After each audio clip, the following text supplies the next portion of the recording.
be able to witness the Balok 7 paddlers for men. This is the sudah pun berada di hadapan permulaan 18 buah perahu menanti untuk dilepaskan oleh Marshal.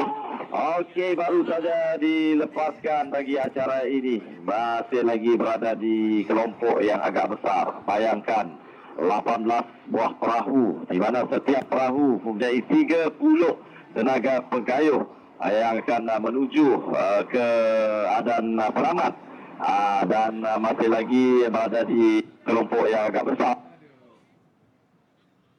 Baru saja melepasi 50 meter dari Adan permulaan dan kami belum dapat memastikan siapakah yang berada di kedudukan yang pertama, kedua dan juga yang ketiga untuk acara yang terakhir ini. Ini satu penentuan bagi saringan B untuk perebutan Raja Sungai ataupun meraih tempat untuk menyertai acara akhir bagi Raja Sungai Piala TYT. Pasti 100 meter dari Adan permulaan menuju ke 200 meter. Bayangkan tenaga 30 pekayuh untuk meneruskan perjuangan mereka menuju ke Adan Peramat. Dengan 30 pekayuh ini sudah pastinya dengan kelajuan yang cukup laju untuk menentukan jarak masing-masing. Masih lagi cuba untuk menjarakkan kedudukan masing-masing. Di mana perahu yang menggunakan plate nombor 35, plate 35 iaitu Puteri Tang Balai Yayasan Sarawak 88 masih berada di hadapan, sedikit di hadapan ketika ini. Begitu juga dengan perahu yang menggunakan plate nombor 34, Puteri Tang Balai Yayasan Sarawak berada di kedudukan yang kedua. Dan perahu yang menggunakan plate nombor 21, plate nombor 21 iaitu Udak 3 berada di kedudukan yang ketiga. Itu yang dapat kami gambarkan setakat ini untuk acara ini, dan kami cuba untuk mencari ruang bagi melepasi perahu-perahu yang masih lagi berada di kelompok yang agak besar ketika ini, agar kami perahu pemulat tidak mengganggu setiap kayuhan-kayuhan yang dilakukan oleh pegawai kayuh bagi setiap perahu-perahu yang mereka naiki. Dan kami cuba untuk mencari ruang sebenarnya, namun masih lagi berada di kelompok yang agak besar. Sukar untuk mereka menjarakkan perahu masing-masing dengan tenaga yang sama, 30 pekayuh bagi setiap perahu.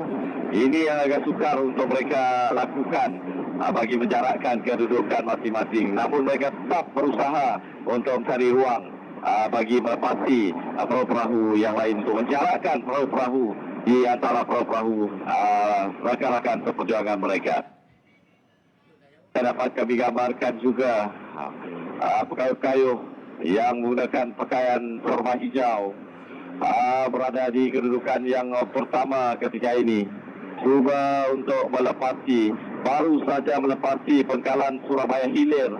Setiap perahu-perahu yang bertanding sebanyak 18 buah perahu yang sudah pun melepasi pengkalan Surabaya Hilir ketika ini. Sedang menghampiri Kilang Ais.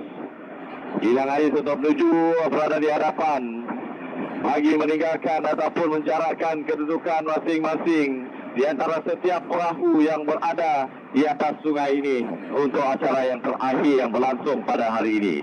Namun apa yang dapat kami gambarkan dari pandangan kasar yang berada di hadapan ketika ini, dua buah perahu saja yang berada di hadapan ketika ini, meninggalkan perahu-perahu yang lain untuk menjarakkan kedudukan mereka.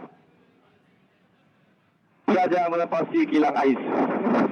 Ini adalah satu cabaran bagi mereka untuk meneruskan. Dan apa yang dapat kami kongsikan juga di pengkalan Boyan, itu merupakan acara pecut bagi penentuan siapakah yang akan marah ke peringkat akhir nanti di tempat yang pertama, kedua dan juga di tempat yang ketiga. Namun masih lagi Gah berada di hadapan yang menggunakan pakaian serba hijau berada di hadapan ketika ini, dan diikuti dengan perahu Udak yang berada di kedudukan yang kedua. Namun tidak dapat dipastikan nombor plate-nya karena kami masih lagi mencari ruang untuk melepasi perahu-perahu ini agar tidak mengganggu mereka melakukan kayuhan. Dan untuk gambaran seterusnya kita bersama dengan rakan Pulat dan silakan.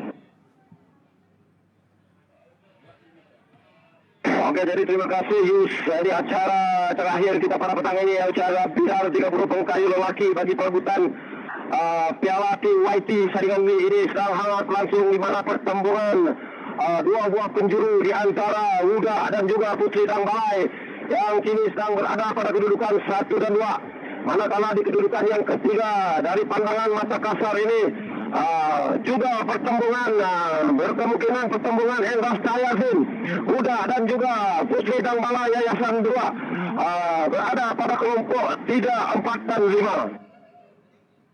Jadi ketika ini mereka betul-betul berada di hadapan pangkalan Kampung Boyan. Ternyata Putri Dang Balai Yayasan Sarawak yang menggunakan pakaian serba hijau itu masih lagi berada di hadapan.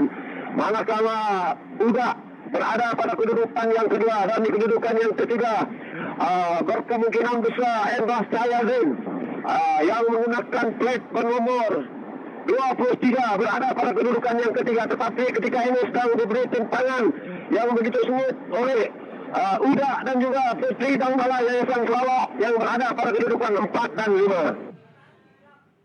Jadi terima kasih kepada ribuan pengunjung yang dari awal tengah hari tadi membanjiri waterfront Kuching ketika ini untuk menyaksikan kehangatan Regata Sarawak 2023 ini. Jadi acara saringan B 30 pengkayu lelaki ini ternyata sekali lagi seakan-akan Putri Dang Balai Yayasan Sarawak mengulangi kejayaan mereka di peringkat saringan E pada awal saingan tadi. Kini berada sekali lagi di kelompok teratas meninggalkan musuh tradisinya yaitu Uda yang menggunakan plate bernomor 21 berada pada kedudukan yang kedua, dan ternyata kedudukan yang ketiga telah mulai berubah apabila dapat saya lihat Putri Dang Balai Yayasan Sarawak mengubah corak kayuhan mereka berjaya memintas dua buah perahu di hadapannya berada pada kedudukan yang ketiga. Jadi Uda mengalami kelumpuan yang menggunakan plate bernomor 19 semakin menghampiri kedudukannya begitu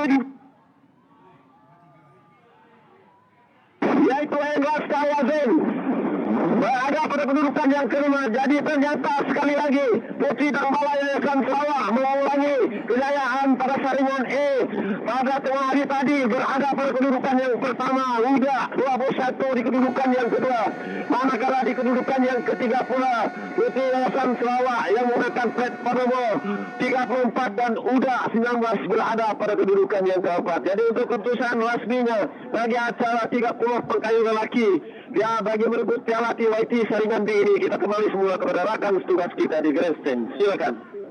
Terima kasih. Itu merupakan acara yang baru saja kita saksikan. Keputusannya tidak rasmi macam mana tadi? Keputusan tidak rasminya untuk acara ini.